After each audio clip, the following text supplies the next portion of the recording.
Hop on the Chat Nook choo-choo, hop on the Chat Nook choo. On the Chat Nook choo-choo, hop on the Chat. Hop on the Chat Nook choo-choo. Hop on the Chat Nook. Hop on the Chat Nook choo-choo, hop on the Chat Nook choo. Hop on the Chat Nook choo-choo, hop on the Chat.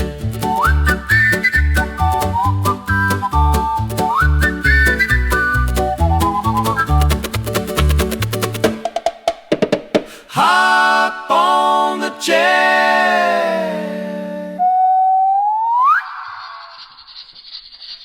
Hello, everybody. How's it going today?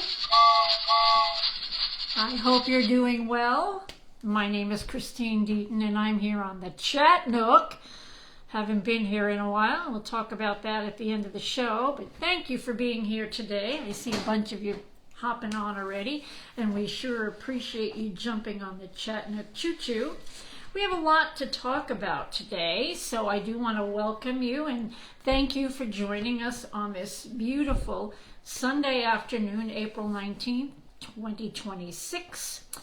And I can't believe we're already almost through April. I don't know how that happened already, but here we are. So there are several things that I want to talk about today. And you know, I always go back to the one topic that I've hit every single time, every single show, and that's the Nancy Guthrie tape, the Nancy Guthrie story. So I just want to do a quick update on that, and then talk about a couple of other little things having to do with that. And then I've got another part of the show that, like, yeah, just stuff I need to talk about with you. So the Nancy Guthrie update. Now, there's not a whole lot. You guys know that the story itself has just kind of been stifled. Not a lot of updates, but a little bit. The biggest update right now is that they did find DNA in the house, in Nancy's house. They found hair, several strands of hair.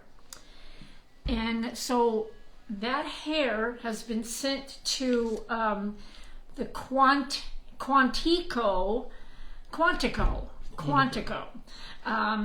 It's a forensic lab in Virginia. It's also on a Marine base. And supposedly, I mean, what they're saying is that this is the largest and most comprehensive forensic crime lab in the country.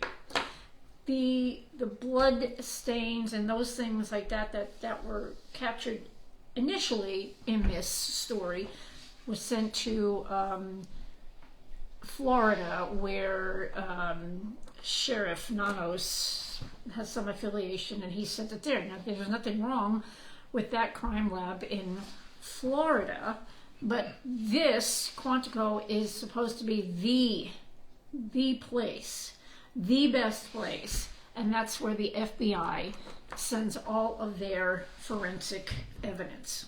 So that's where these hairs have been sent. So, you know, we'll see what happens with that.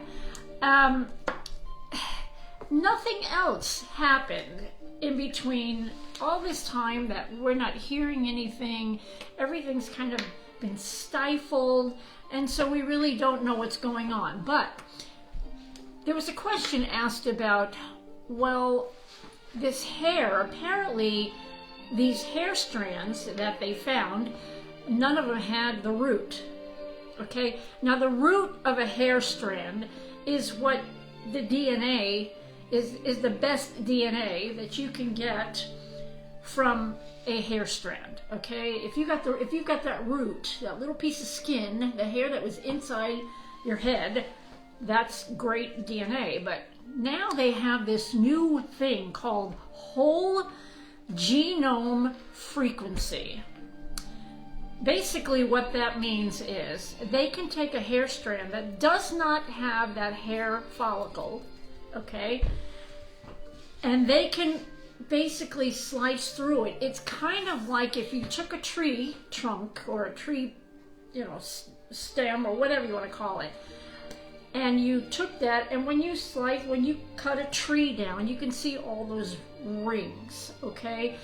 It's kind of the same principle where they can actually slice that hair and see that same kind of principle inside the hair. And now that is a huge forensic tool that they're using. So this is pretty miraculous that they can take this hair strand that had no root and they can actually find the DNA of this. So I think it's pretty fascinating stuff. I don't know about you, but I'm fascinated by that stuff. So the other thing is that they know that Nancy, when she was taken out of her house, was put into a Kia Soul. Now that's a really little car. Now, Chris was talking to me this morning about the technology in vehicles now. That, you know, you've got backup cameras, you've got this kind of camera, you've got outside cameras, you've got all these electronic things. And this kind of stuff nowadays is all the things that when they're investigating something is the connect the dot things. Now they've gone to the Kia Soul and those are the things they're looking at. You know, who was in it, how many Kia Souls are in this area. They know that it drove, you know, this way, 2.5 miles this way. They know all of that. They are investigating that. So for those of us out there, if we think that we can get in a car every day, our car, and I'm saying if your car is maybe 10 years old or younger, I don't know how long this car technology's been around and all this computerized crazy stuff, but when you sit in your car, you think you're sitting there, you're kind of by yourself, maybe singing along with the radio or chatting with someone on your phone. That can all be traced back to you now because of all the modern electronics and all of that Wi-Fi and all that stuff. So no matter where you go anymore, you're traceable. That's why, to me, this case is so unbelievable, because of all the things that they know and of all the things that they have and all the other cameras around the vicinity. How they haven't caught this guy is just unbelievable. It truly is unbelievable. How did this guy manage to escape all these people, all these professionals? You know, it is going to come down to, and I think I've heard this about the hair thing, it is going to come down to somebody stepping up and saying, look, I'm not doing this anymore. I know exactly who did this.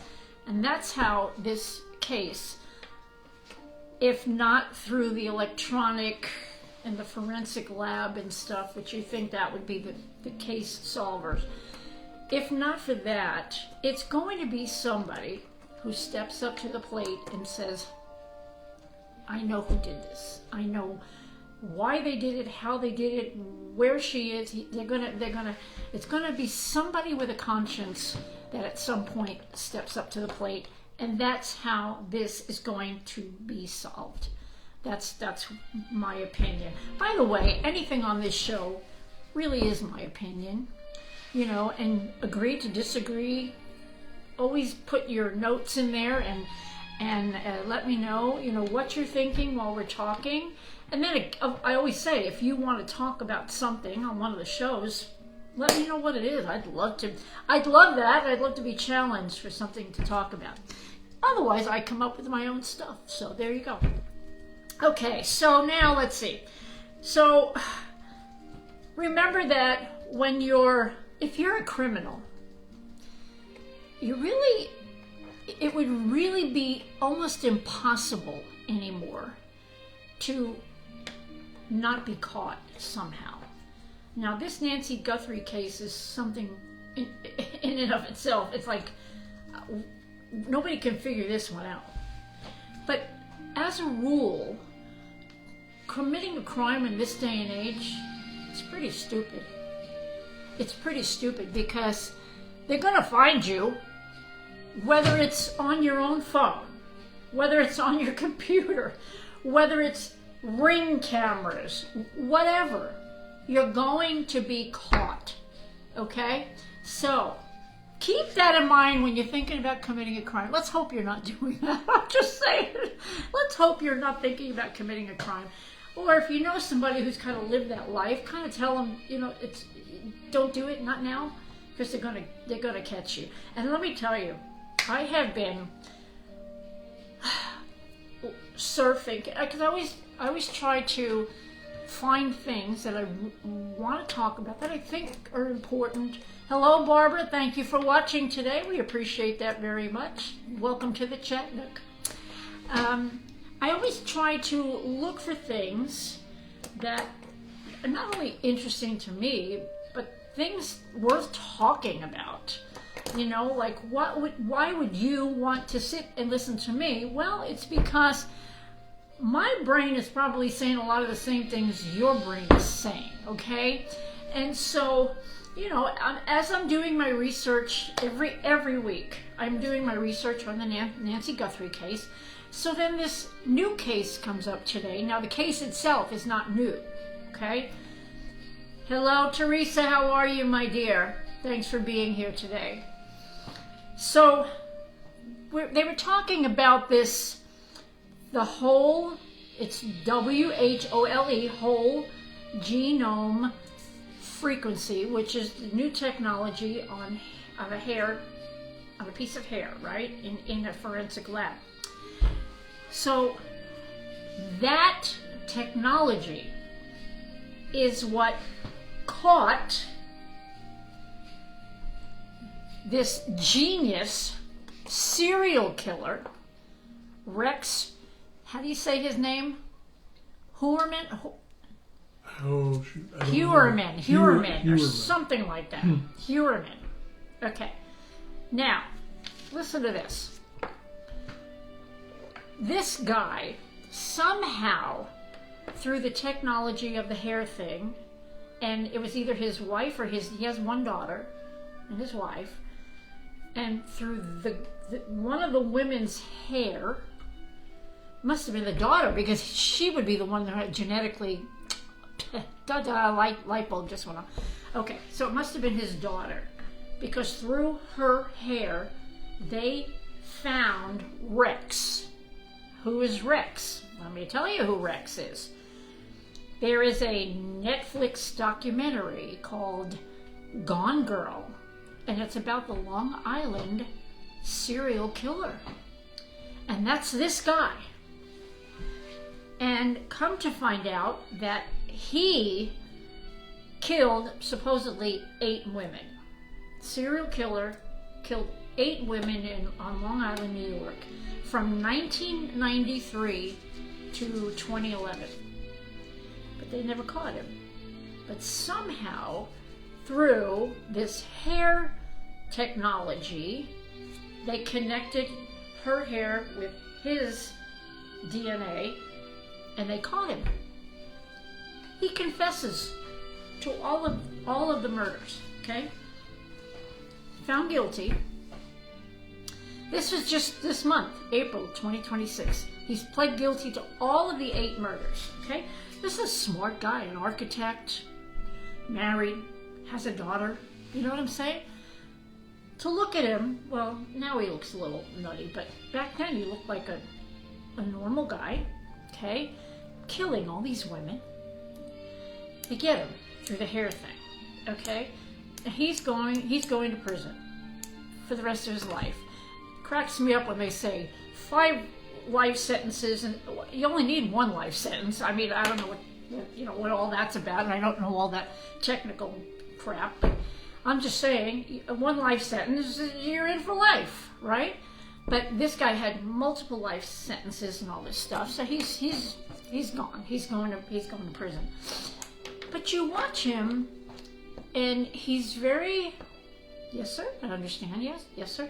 But what he has done is he kind of pleaded when they plead and then you get like a lesser sentence or whatever. Well, his was that use my brain for science to find out what was wrong with me. I don't know, that makes sense to me. If you're going to do something in your life, do this right. And maybe, literally, maybe you'll find some kind of something in the brain of a serial killer. And that's one of the things he said. I know I'm going to prison, and, fine, that's what I deserve, basically. But I need you to take my brain and research and find out why I did this. Wouldn't that be amazing if somehow through this horrible life this man has led, not to his family, his wife and his daughter supposedly didn't know anything about it. Because I guess with these cases, when like the BTK and all these killers, their families, they don't know. They literally have like secret lives. And when the families find out, they are devastated and in shock that, what? My husband did? My father did this? They're absolutely shocked because they live such a separate life that they live that you really do wonder, what the heck? What happened to them? Because something's wrong, okay? Which, now here we go. This is like my connect the dots, okay? Nancy Guthrie, hair follicle, this Rex guy, and now it goes into, so as I'm doing research and trying to find updates on things and whatever, I surf the internet like most people do. And a lot of the times I just go to YouTube. Now mind you, I love YouTube. I've got YouTube channels. I got my cooking show. I've got my crocheting little channel. My podcast winds up on YouTube. I'm not saying anything against YouTube. What I'm saying is, it is shocking to see what you can see, what stories you find on YouTube. And I say, what is going on? What is going on? When I was growing up, I've already said this, I'm 66 years old, okay? And when I was growing up, life truly seemed simpler. It just did. You just didn't hear, maybe because we didn't have the internet and these stories weren't like right here. I don't know that the world has ever been, from the beginning of time, I don't know that the world has been crime free. I don't think it was ever crime free. But it is so crazy now that even the crimes seem more outrageous than they were. Back then, in my day, there were murderers and there were rapists and there were that, but there were, I don't know, few and far between, maybe, I don't know, or you just didn't hear about it. I remember in high school, now, I'm an old-fashioned gal, okay? I grew up in an old-fashioned family, and promiscuity was, there was a thing about that, and so, I didn't grow up that way, and I can remember in high school, I went 2 years, I went my freshman and sophomore in New York, where I was born, and then my junior and senior year was in Arizona. And do you know that my freshman and sophomore year, I never heard of any girl being pregnant. I'm sure there were some, because you hear about it. And then in high school, junior and senior year, one girl. Because times were just different. I don't know if you guys agree with me or not, but times were different. There was more, maybe fear in people that you didn't do the stupid things that you're doing. The other thing is that I'm surfing the net, right? I'm trying to find my stories. I am shocked. I am appalled. I am sickened of the evilness that you can, at any given time, when you're surfing through and looking at stories of who's doing what, to who, and how about the age of people? For instance, okay, a 14-year-old boy. Now, you see him sitting in an interrogation room with two detectives, right? 14-year-old kid, handsome kid. I mean, really a nice-looking young man. Sitting there, they got him a pizza. Sitting there eating his pizza, chewing away. They ask him a question, he's like, sorry, he's chewing. Looks like a nice little kid. Well, he raped and killed a 90-year-old neighbor. Nice kid. 14 years old. What in the world could make a 14-year-old boy, in my eyes, it's a baby, rape and kill a 90-year-old woman? That's one shocking story. So I'm still surfing. Now, mind you, I watched the whole interrogation, okay? The whole interrogation, shocking. Kid sitting there, yeah, no. Like he's talking about how delicious the pizza is. No emotion, no nothing. Smart, very, articulate. I'm looking at this boy going, what the heck happened in your life? What happened in your life that made you, hello sister, I see you out there, that made you go across the street? This little lady lived right across the street from this kid. The kid actually lived with his grandmother. Now, living with your grandmother doesn't necessarily mean, things, but sometimes it's significant because where's mom, where's dad? Why are you living with grandma? Okay, so that was the first thing in my head. He leaves his house. Now, he'd been at this lady's house before. Neighbor, knows the neighbor, okay? But he decided one night to go over there and rape and kill this lady. I don't understand. As I'm surfing more, okay? Oh, wait a minute, I gotta go back. This kid is going to trial soon, and they're going to try to get him off for, unstable or whatever the heck you call it. Well, yeah, he's unstable. But what happens when you get a kid like that off? What happens to him now? Okay, I got another one coming up. Wait till you hear this one. Now, the next one was a mom. Again, you look at these people, they look normal. She looks like a mom, a regular mom. She had 4 children. Because she killed one of them. Her 15-year-old daughter. Her 15-year-old daughter had some issues. Now, this lady had, I believe it was 2 daughters by her first husband, divorced, remarries, and has a child or 2. I think maybe it was just one little boy. Yeah, the 2 girls and a boy. She has one little boy with this guy. And the one girl was giving her trouble.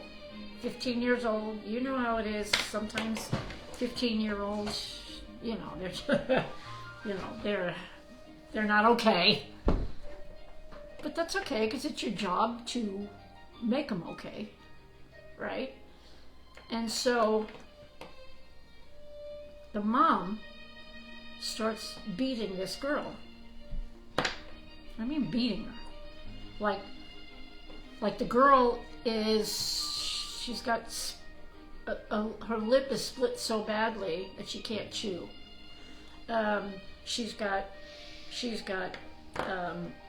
welts and knots on her head. then the girl's getting very skinny. They're not figuring that the grandmother, I guess the relatives were around. They don't realize that mommy's doing all this. The mom would feed the other kids, not her.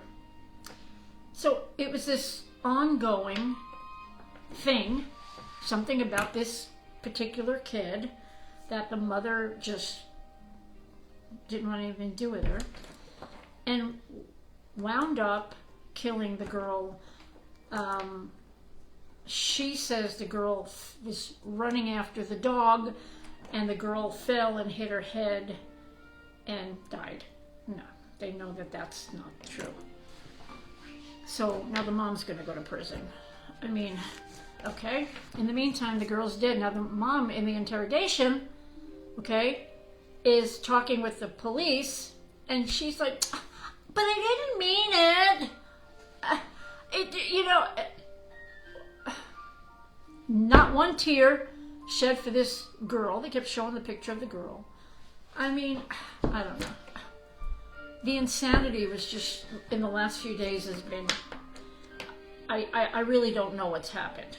Now, another story that a 91, you figure you live to be 91 years old, you should just kind of chill out and have a peaceful life. No. This guy, little old man, to look at him, he looks like a little sweet guy that maybe could play Santa somewhere, God forbid. Anyway, his stepdaughter, 67-year-old stepdaughter, never married, but she lived in the house right next door to he and his wife, okay? And they know that he went in there and he killed the stepdaughter. Killed her with some kind of hammer or axe or something. Chopped her. Hit her. Whatever. And he said, no, I would never hurt her. But what they're finding out is that this little old guy, he's got his little 92-year-old wife at the house, and she's not able to do things anymore. So he went to visit the stepdaughter, who probably said, are you out of your mind? Get out of here. And he killed her. You know, take care of things. You just kill people. Right? Isn't that what everybody does? It doesn't work out, you just kill people? I don't understand. The other one is, the fourth one that really kind of made me go, I just want to know what's happened. What the heck has happened to the world? A woman is strangled to death by another 14-year-old kid. Now, guys, listen. What does a 14-year-old... What could be so wrong in their lives? And the answer is a lot. But I'm saying, the people responsible for this child, what's wrong with them? That would make a 14-year-old baby do these horrendous, horrible crimes. So this 14-year-old kid strangles this lady in the neighborhood to death. Okay? His mother gets interviewed. Okay? Again, this boy looks perfectly normal, articulate kid. If you talk to him on the street, you'd probably think he was a really nice kid. His mother had journaled, this is what she journaled, that my son is into serial killers. Okay? My son is into serial killers. So should we maybe get him help? Or something? I don't know. Because now I think that she is as responsible as this boy. Because something is wrong. Okay? And I think maybe parents need to start being held accountable. You know, there are parents in prison right now for their children who have committed crimes, school shootings and things like this. These parents went to prison, as it should be, because somebody's responsible for this, the upbringing of this child. This is a child. These are babies.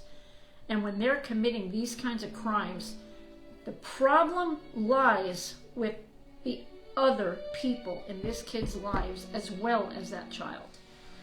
This kid was convicted of murder, okay? He's going to get out. Remember, he's 14. He's going to get out of prison or wherever they keep 14-year-old kids.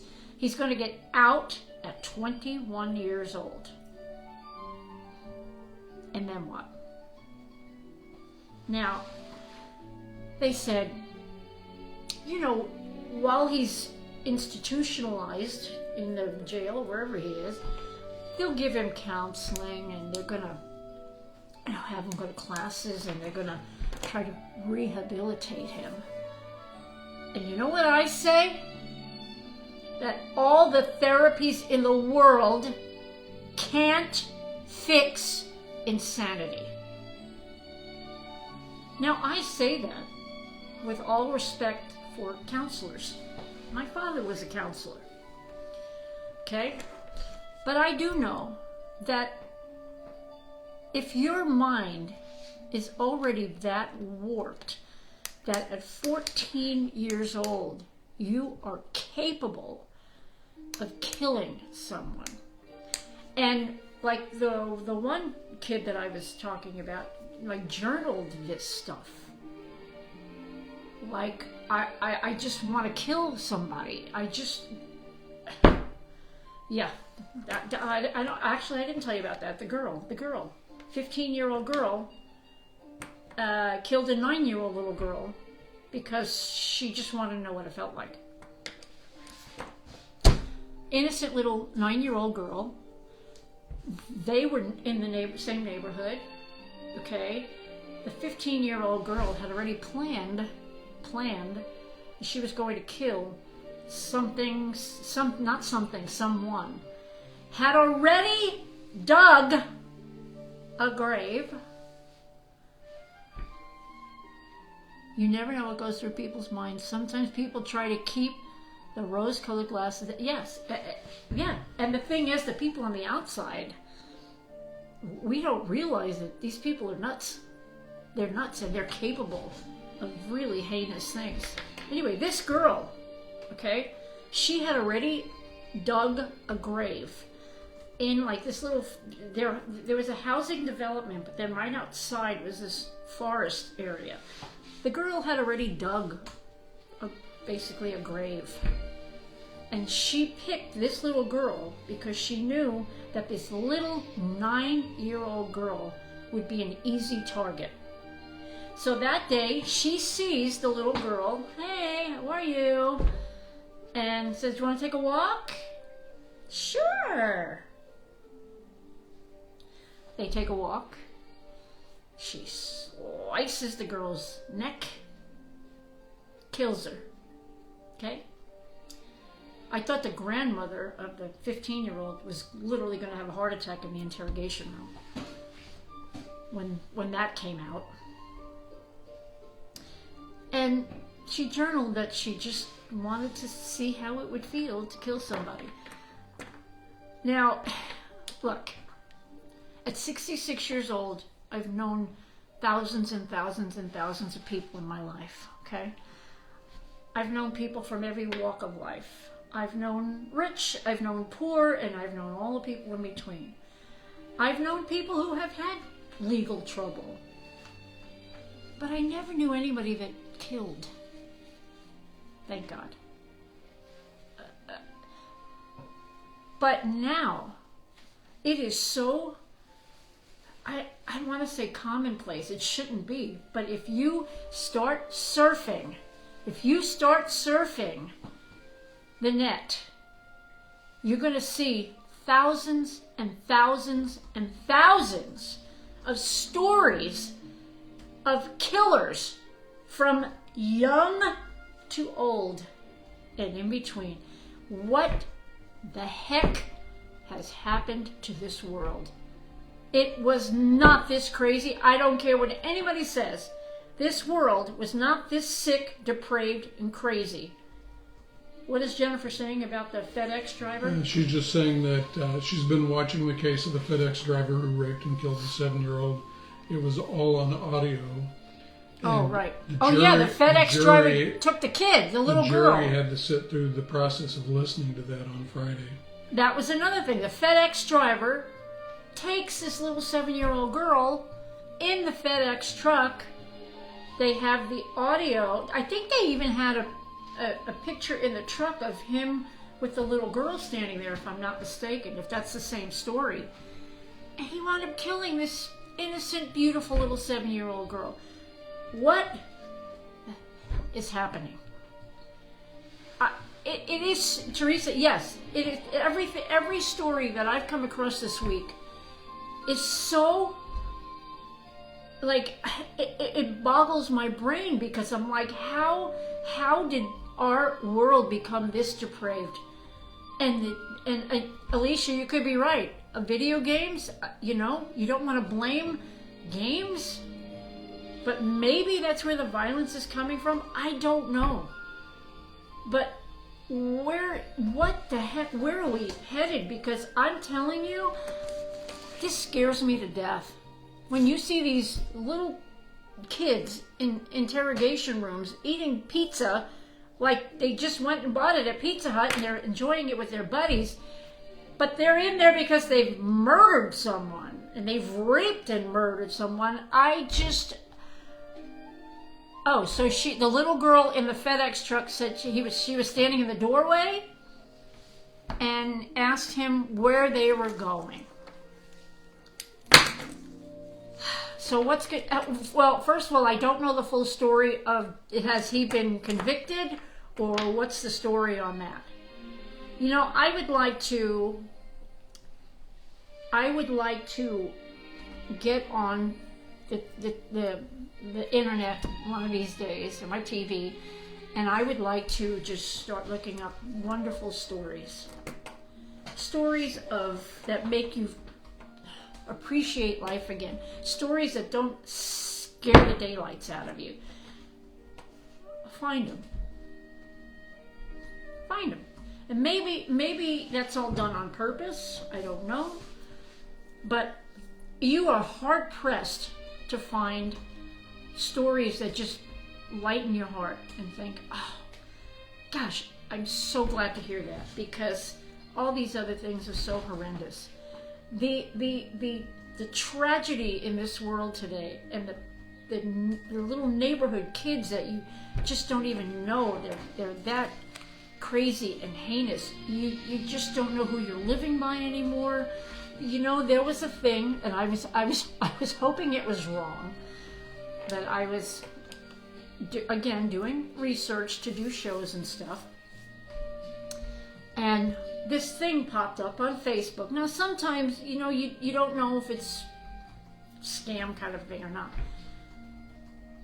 and I showed my husband and I said, look at this. Can you read what people are saying? So I'm going to say this. So it was about sex offenders in your area. Well, I'll tell you what, and I hope it was a scam, because it showed about 200 sex offenders in our area. I mean, the red blotches, there were like 1 million of them, and I thought, what? Are you kidding me? So perhaps I'm naive, even though I'm old, and even though I've lived life. I must be naive to think that the world is not this insane. But by golly, it is. And it's very, very scary.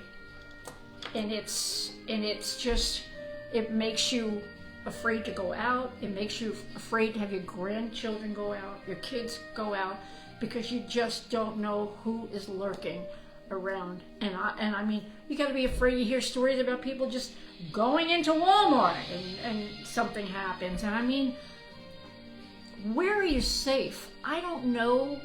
I don't know anymore. Maybe in your home, but then again, Nancy Guthrie was in her home. She wasn't safe. Somebody took her. Took an 84-year-old woman out of her home. That's supposed to be your solace. Your home is supposed to be where you can go and be away from the world and just have peace and calm and quiet. That 84-year-old woman was asleep in her bed, and she wasn't safe. Since then, since all of this, because that happened between January 31st and February 1st, since that time, now I live in a 55 and over community, never felt unsafe. I mean, I've got neighbors literally right outside my door, and they're all very nice people. But since that happened to Nancy Guthrie, I mean, I deadbolt, lock, close, everything, and I didn't do that before because I felt very safe here. I don't feel safe anywhere now. I don't feel safe anymore, and that's sad. Where we cannot feel safe in our world. I don't know, you guys. I'm listening, I'm watching some of the stuff that you guys are writing, and you're saying the things that I'm saying.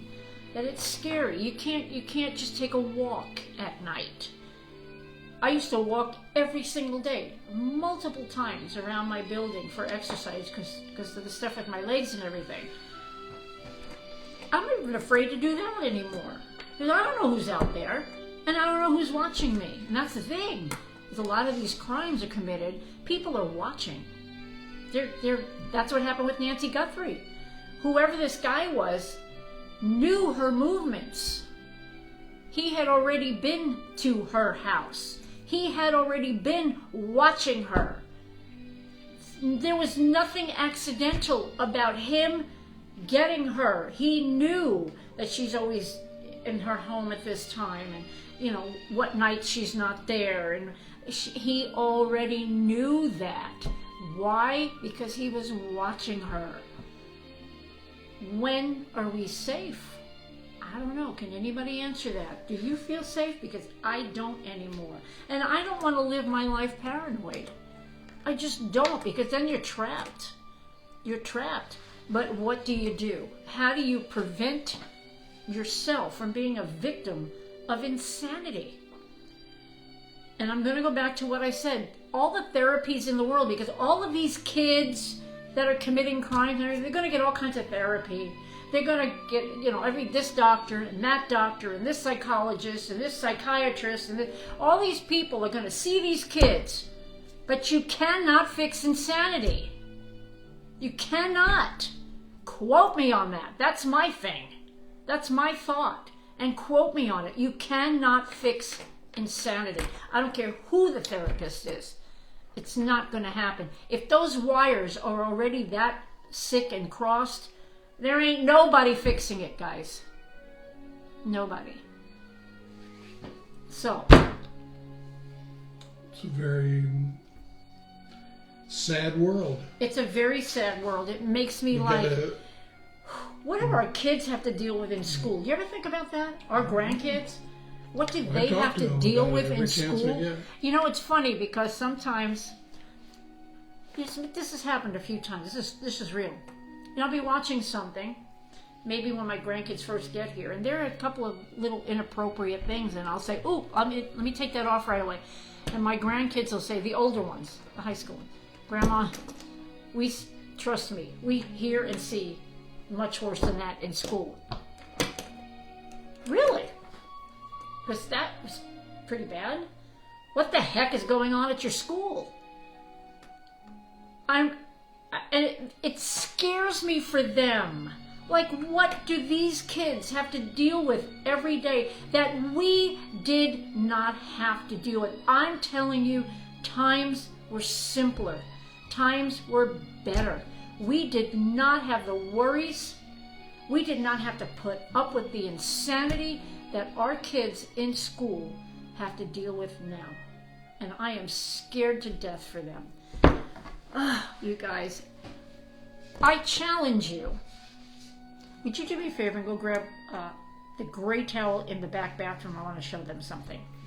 Gray towel. I do challenge you all to just, if you don't normally surf YouTube or wherever, just do it. Just do it one time. My favorite show is Law and Crime. Jesse Weber. I love Jesse Weber. I mean, he's a great reporter. I believe he's a lawyer, but now he's a host of Law and Crime. And all the people on that network are really awesome people. And just editor, thanks. And the stories that they tell. Sometimes I sit there and my mind is boggled, and you think, how did you weren't born like that. I don't know. I don't know. Nature or nurture. You know what I'm saying? I don't know. Maybe it's both. But I really do think that something has happened in society that have made it to where too much is accepted now. And there's too many rights given to the wrong people. The victim has rights. The victim has no rights. Not the victim. No, I take that back. The perpetrator has no rights. The victim should have 100% of the rights. That's what I'm trying to say. And I cannot stand when these... It feels like it's the other way around. Well, it does. It does, because a lot of them get lost in this that the perpetrator has, well, he still has constitutional rights. Well, then change the Constitution. Modernize it or something. Because when the guy who just did this, that, and the other thing is still having rights, something's wrong. Okay? You guys, I don't know if you agree or disagree, but this was just, it was so impactful this week, looking at the stuff that I was looking at, that it really kind of made me sick to my stomach. And I said, you know what, we need to address this. And we need to get out there and start maybe fighting for the kids coming up and the new generation and protecting them in any way that we can. Because when these people who have done these horrific things and they get to court, they've got all kinds of, well, he has rights, Your Honor. No! If you have done something heinous, wrong, evil, no rights, no more. You lost your rights. I don't want to hear that you're sitting in prison demanding different food, or like that idiot who killed his girlfriend's, Madeline Soto, his girlfriend's little girl on her 13th birthday. This Stephen Stearns kills this little girl. He'd been sleeping with her since she was 8 years old. Okay? The mother's like, oh, I didn't know. You idiot, lady. Don't tell me you didn't know. You knew something was going on. Anyway, this moron's in prison, the guy, for life. And he's like, I don't like the food.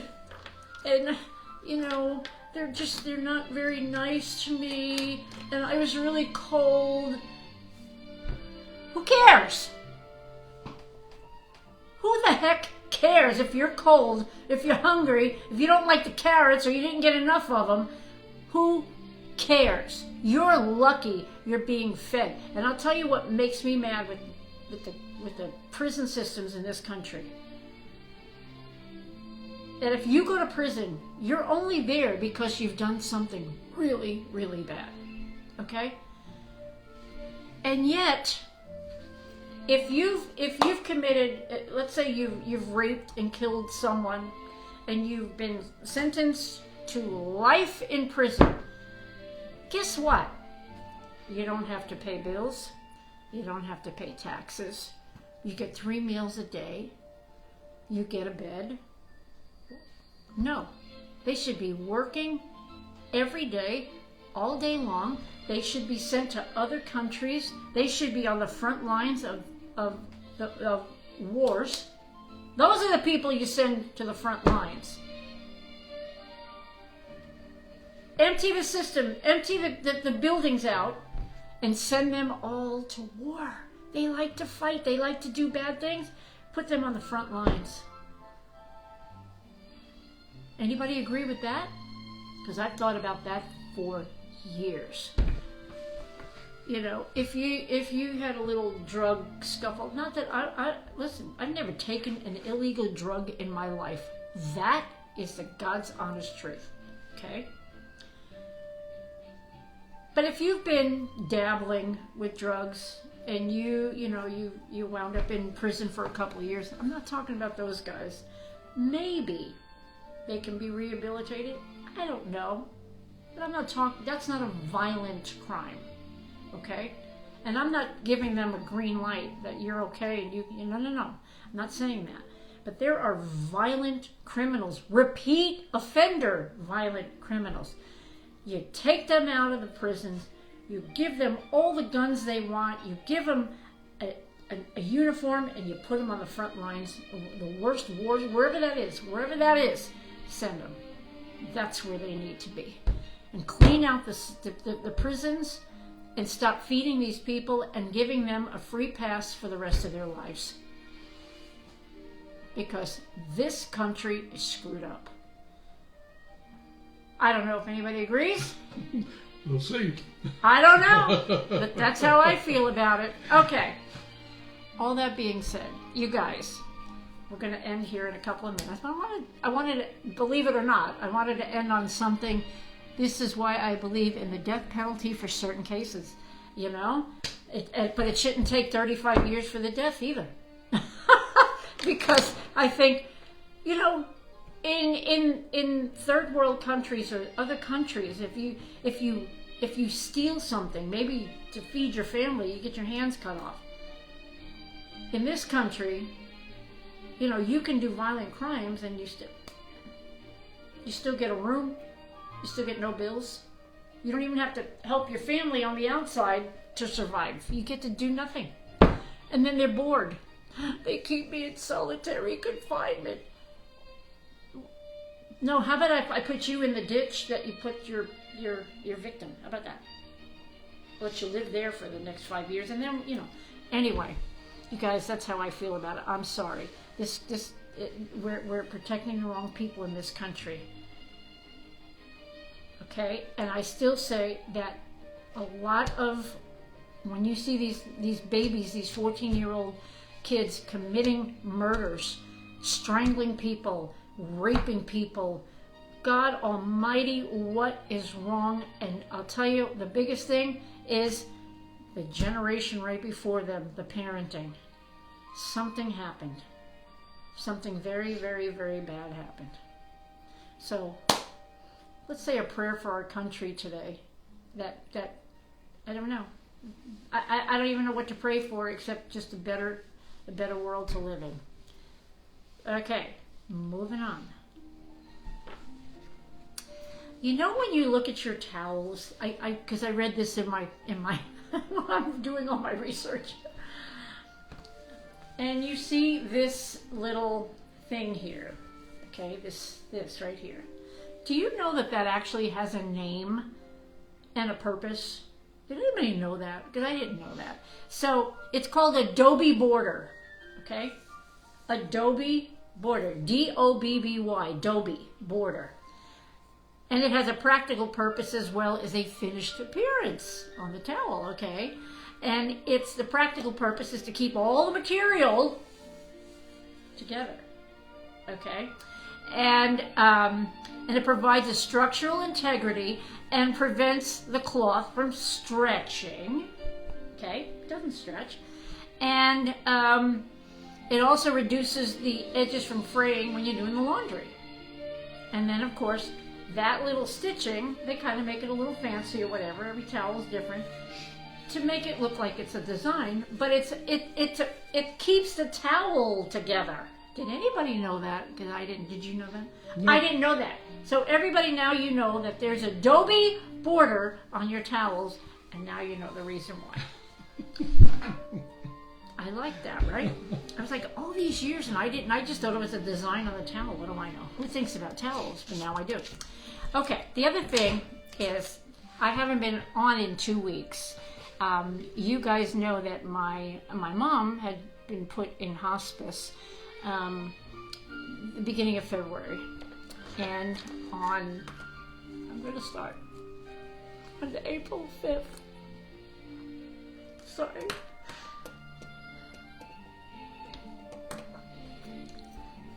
On Easter Sunday, April 5th, my mom passed away. And my world has changed. It's funny because no matter how old you are, your mom is still your mom.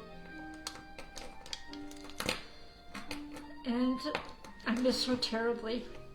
And my sister and I especially, because we both took care of my mother from the time my dad passed in 2012 to on the 5th, 14 days ago today, as a matter of fact, 2 weeks ago today. And we took care of my mom for all these years. And my mom had a very hard time when my dad passed. And we took care of her. We promised my dad, we'll take care of her. And so for 14 years, we have, loved and cared for my mom. Got very close with her.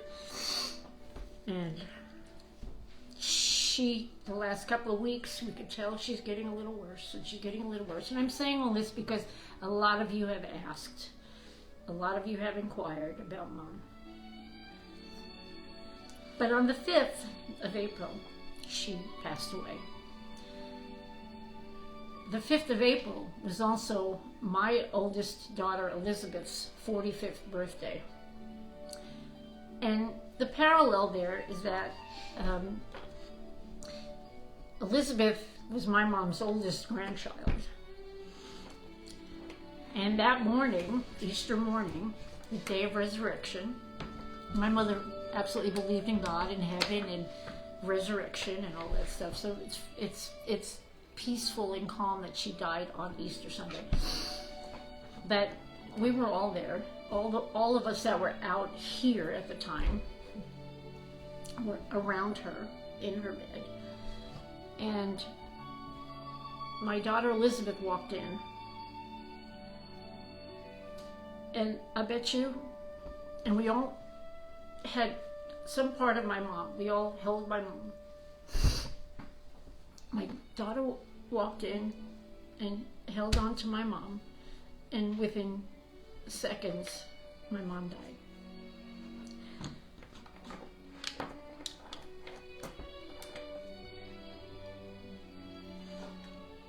It was almost like that connection now will be there forever for Elizabeth.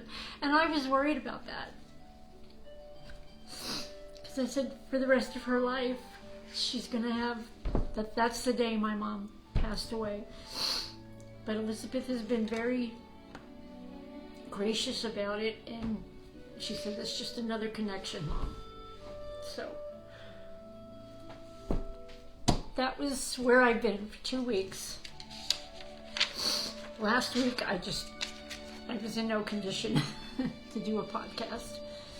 And this week I was fired up, so I said, okay, we're gonna do the podcast. I actually love doing the podcast, but it's been a little rough lately. So I want to thank all you guys for inquiring about Mom and let you know that she did pass and that she is in a much better place now, away from this insane world. She's with my dad, who she's wanted to be with for 14 years. And so I just want to thank you all for asking and caring, and I'm going to leave you with that. So hang on to your loved ones, love them, because you never know when they're going to go. And so, and thank you for being here today on the Chat Nook. I really appreciate that. And you guys, I look forward to talking to you every Sunday. I hope you have a wonderful day, a wonderful week. come back and see me next Sunday at 2 o'clock. You guys take care. Bye.